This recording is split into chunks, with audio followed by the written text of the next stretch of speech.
দর্শক কপালে থাকলে এভাবে আসে। দেখুন বন্যার পানিতে ওরা কত চমৎকারভাবে অনেকগুলো মাছ ধরছে। দেখুন একটা খেপলা জাল দিয়েছে আর এই জালে কি পরিমাণ মাছ উঠেছে দেখুন। এইরকম আরও সুন্দর সুন্দর দৃশ্য আপনাদেরকে দেখাবো, ভিডিওটা দেখতে থাকুন আপনারা। যেমন এখানে দেখুন এই বন্যার সময় কিন্তু ব্রিজের নিচে একটা জাল দেওয়া হয়েছিল, জালে এত পরিমাণ মাছ বেঁধেছে এই লোকটা তুলতে তুলতে অনেকটা ক্লান্ত হয়ে যাবে। আমি কিন্তু একদমই শর্টকাটে আপনাদেরকে দেখিয়েছি, এই লোকটা কিন্তু আরও অনেক সময় ধরে এই জালটাকে তুলছিল।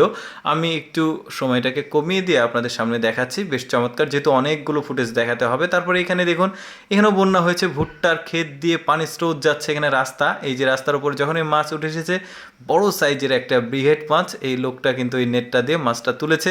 এখানে কিন্তু মাছগুলো আবার একত্রিত করছে, জড়ো করছে, বেশ দারুণ। এখানেও বন্যার পানি এসেছে, সম্ভবত ড্যামের মতো কোনো কিছু হবে হয়তোবা।